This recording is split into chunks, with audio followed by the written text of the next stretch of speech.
Titanic නැව ගැන අහලා නැති කෙනෙක් ඉන්නවා නම් ඒ හරිම කලාතුරකින්. වසර 100කට පමණ පෙර සිය කුළුඳුල් ගමනේදීම ටයිටැනික් නැව උතුරු ඇට්ලාන්ටික් සාගරයේ ගිලී යන්නේ 1500කටත් අධික ජීවිත ගණනක් සමගින්. මේ විදිහට ඔබ දැනටමත් දන්න ටයිටැනික් කතාව නෙවෙයි අද අපි කියන්න යන්නේ. එහෙනම් වීඩියෝවේ අවසානයේ තෙක්ම රැඳී ඉන්න ඇට්ලාන්ටික් සයුරු පතුලේ සැඟවුණු සත්‍ය කතාව දැනගන්න The Icon තුලින්.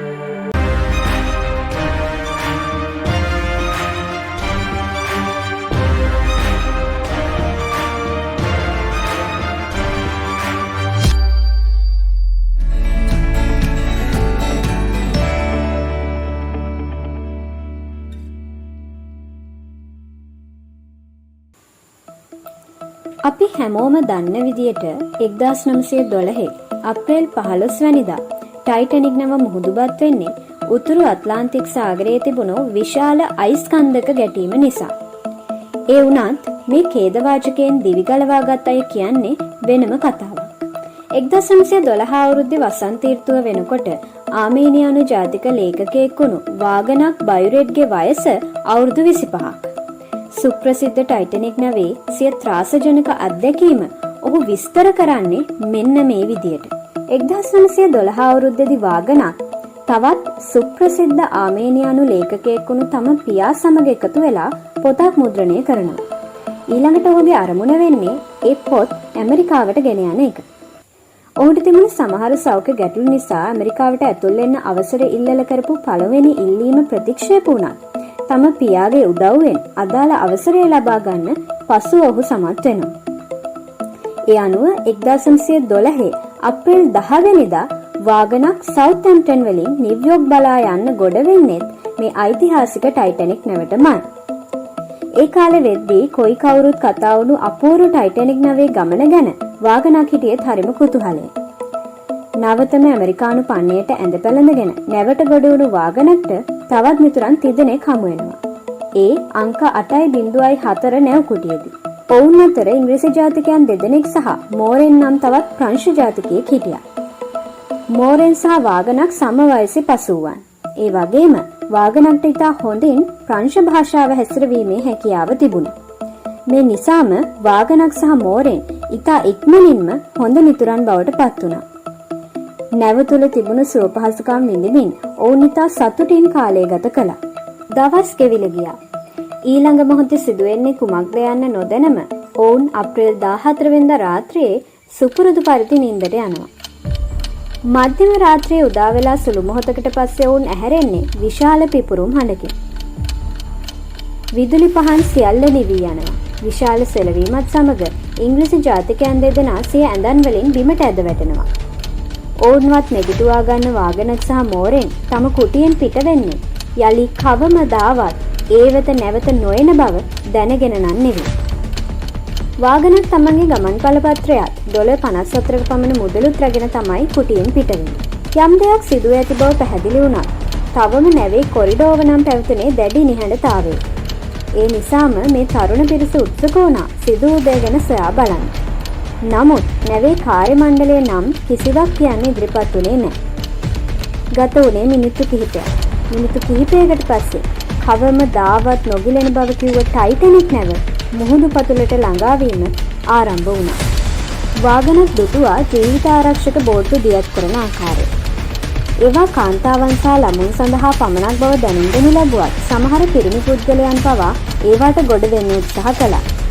ඒ වැළකුණේ දැඩි වෙඩි හඬවලින් වාගනක් සහ මෝරෙන් මදක් කල්පනා කළා. ඔවුන්ට තිබුණු තේරීම් දෙකයි. එකක් ගිලෙන නැව තුලම තමන්ගේ අනාගත සිහිනවලට සමුදන එක. අනෙක තමයි මුහුදට පැනලා හරි ජීවිතය බේරගන්න උත්සාහ කරන එක. දෙදෙනාම තෝරගත්ත දෙවල්. මොකද ඔවුන් දැනන් හිටියා තමන් පිහිනීමට කෙතරම් දක්ෂයින්ද කියලා. කොහොම හරි මෝරෙන්ට හැකි වුණා ඔවුන් දෙදෙනා සඳහාම ජීවිත ආරක්ෂක කබා දෙකක් සොයා ගන්න. වාගනක් තමන්ගේ ගමන් බලපත්‍රයන් මුදලුත් කවරයක දමා සිය ගෙල වටේ බැඳගත්තා. ඒ මොහොත වෙන විටත් නැවේ ඉදිරි කොටස සම්පූර්ණයෙන්ම ජලය තුල ගිලිලා අවසන්. ඒ හිතට ශක්තියක් කරගත් මිතුරන් දෙදෙනා සීතල ඇට්ලාන්ටික් සයුරදිය මතට පනින්නේ දිවි ගලවා ගැනීම පමණක්ම සිය එකම අභිප්‍රාය කරගනිමින්. ඔබ මොහොතකට ඇස් දෙක පියාගෙන මවා ගන්න. ඔබ ඉන්නේ ගිලෙන ටයිටැනික් නැව ඇතුලේ කියලා. ඒ දැනෙන හැඟීම 100,000 වාරයක් වැඩියෙන් එදා ඔවුන්ට දැනෙන්නේ නැති. මුහුදට පනින වාගනක් සහ මෝරෙන් හදිසි රළ පහරකින් එකිනෙකාගෙන් වෙන් වෙන්නේ හරිම අවාසනාවන්ත විදියට. මෙවැනි භයංකර මොහොතකට මිතුරුක සමග මුහුණ දීමට වඩා තනිව මුහුණ දීම 100 ගුණයකින් බියකරු අත්දැකීමක්. මේ රාත්‍රියේ ඇට්ලාන්ටික් සයුරදිය කෙතරම්නම් සීතල ඇති කියලාද ඔබ හිතන්නේ? එය ෆැරන්හයිට් අංශක 28ක්. සෙල්සියස් අංශක වලින් කිව්වොත් ඍණ 2ක්. තරුණ ලේඛකයාට දැනුනේ Tamanගේ අත් සහ කකුල් ගල් වෙන බවක්. ඔහු මොහොතින් මොහොත දුර්වල වෙමින් හිටියේ. ක්ලාන්ත වෙන්න ඔන්න මෙන්න සිටියේදී ඔහුගේ සිරුර ගැටෙන්නේ ජීවිත ආරක්ෂක බෝට්ටුවක්. ඔබ දැන් බලාපොරොත්තු වෙන්නේ සතුටුදායක අවසානයක් නම් මට සිද්ධ වෙනවා ඔබගේ බලාපොරොත්තු බිඳලා දාන්න. ඒ බෝට්ටුව ඒ වෙනකොටත් පිරීලා ඉතිරිලායි තිබුණේ. ඒ නිසා එහි සිටිය අය වාගනක්ව ඉවතට තල්ලු කරන්න උත්සාහ කළා. ඔවුන්ගේ තර්කය හරි සරලයි. තව එක් හයෙක් හෝ බෝට්ටුවට නංවා ගත්තොත් බෝට්ටුව ගිලී යාමෙන් ඔවුන් සියලු දෙනාටම ජීවිත අහිමි වෙන්න පුළුවන්. ඒ නිසා ඔවුන් වාගනක්ට කිසිම අනුකම්පාවක් පෙන්වන්න කැමති වුණේ නැහැ. වාගනක්ට අවසානයේ උත්සාහය අත්හරින්න සිදු වුණා. ඔහුගේ දැස් කෙමෙන් පියවිලා ගියා. ඉන් පසුව සිදු වූ දේ නම් ආශ්චර්යයක්. සිහියේ එන විට වාගනක් සිටියේ තවත් නැවක. ඒ කාපේතියා නැව. ටයිටැනික් ඛේදවාචකයෙන් වාසනාවට දිවිගලවාගත් පිරිසත් සමග නිව්යෝර්ක් බලා යාත්‍රා කරමිනුයි තිබුණේ. ඒ වෙනකොට වාගනක්ට විශාල හිසරදයක් තිබුණා. ඔහු හිටියේ හොඳ සෞඛ්‍ය තත්වයක නෙවෙයි. ඊටත් වඩා ඔහුට වද දුන්න කාරණේ උනේ Taman බේරුනේ කොහොමද කියන එක. ඔහුට කිසිම දෙයක් මතක තිබුණේ නැහැ. ඊළඟ දවසේ හවස කාපේතියා නැව නිව්යෝර්ක් වලට සේන්දු වුණා. Tamanගේ ගමන් බලපත්‍රයවත් මුදල්වත් නැතිව විදේශ රටක අතරමං වුණු බවක් තමයි ඔහුට හැඟුණේ. දිවි බේර ගන්න කරපු සටන යම් තැනකදී ඒවා නැති වෙන්නට ඇති බව ඔහු උපකල්පනය කළා. කොහොම වුණත් වාගනක්ව රෝහලකට ඇතුළත් කරනු ලැබුවා. ඔහු සුවාතට හැරමිනුයි හිටියේ. දින 12කට පස්සේ කාන්තාවක් ඔහුගේ කාමරයට පැමිණියා. කඳුළු අතරින් ඇයට කියාගන්න හැකි වුණේ වචන කිහිපයක් පමණයි. ඔබ හිතුවා හරි. ඇය තමයි වාගනක්ගේ ගැලවුම්කාරිය වුණේ. ඇස්ටර් මහත්මිය. ඇස්ටර් මහත්මිය අවුරුදු 50ක විතර වයසේ කාන්තාවක්. ඇයත් ඉඳලා තිබුණේ වාගනක් ගොඩ වෙන්න උත්සාහ කරපු ජීවිත ආරක්ෂක බෝට්ටුවේ. වාගනක් ඒ මොහොතේ උත්සාහය අත්හැරියත් ඔහුගේ ජීවිතය බේරගන්න ඇස්ටර් මහත්මිය ඉදිරිපත් වෙලා තිබුණා. ඇය නාවිකයාට කිව්වේ වාගනක් තමාගේ පුතා බව. නැව තුල සිටිසිය සැමියාත් තමාට අහිමි වූ බවත්, පුත්‍රයාද නොමැතිව ඔවුන්ට යාමට ඉඩ නොදෙන බවත් ඒ තරයේ පැවසුවා. වාගනගේ ගමන් බලපත්‍රයත් මුදලුත් ඇය ළඟ සුරක්ෂිතව තිබුණා. ඇයගේ සෞඛ්‍ය තත්ත්වය යහපත් වූ වහාම ඇය වාගනක් බැලීමට පැමිණ තිබුණා. සුවය ලැබීමෙන් පස්සේ මේ තරුණ ලේඛකයා බොස්ටන් හිදිසිය පවුලේ අය සමග යලි එකතු වුණේ හරිම වාසනාවන්ත විදියට. ඒ වගේම ඔහුට තමන්ගේ පොත්වගේත් ආපසු ලැබුණා. මොකද ඒව තිබුණේ වෙනත් නැවක නිසා. ඒ මහා ඛේදවාචකයෙන් වාසනාවන්ත විදියට දිවිගලවගත්තු වාගනත් ඊට පස්සේ ඉතා සතුටින් දිගු කාලයක් ජීවත් වුණා. ඒ වගේම සීතල ඇට්ලාන්ටික් සයුරසිය අත්දැකීම තම සාහිත්‍ය නිර්මාණ තුළින් අන් අය සමග බෙදා ගන්නත් බොහෝ වාරයක් ඔහු කටයුතු කරලා තිබුණා. පුදුමයට කරුණ තමයි මේ කිසිම තැනකදී ඔහු ටයිටැනික් නැව ග්ලැසියරයක ගැටුණු බවක් සඳහන් නොකිරීම. ඔහු නිතරම කතා කළේ නැවේ සිදුවුණු විශාල පිපිරීමක් ගැන. ඔහු කියන කතාව ඇත්තක් නම් ඒ පිපිරීම සඳහා හේතුණු කිසියම් කරුණක් තියෙන්න ඕන. මේ සඳහා විශ්ලේෂකයන් උපකල්පනය කරන හේතු දෙකක් තියෙනවා. පළමුවෙන්න නැව් කඳේ ඇති වුණ ගින්න. මේ ගින්න නැව් දියත් කිරීමට කලකට පෙර ඇති වූවක් බවයි ඔවුන් විශ්වාස කරන්නේ. ටයිටැනික් නැව ගින්න සමගම වරායෙන් පිටත් වන්නට ඇති බවත් එහි බලපෑමෙන් නැව් බඳ ග්ලැසියරයේ ගැටීමෙන් ආරක්ෂා වීමට නොහැකි තරම් දුර්වල වී තිබෙන්නට ඇති බවත් ඔවුන් විශ්වාස කරනවා.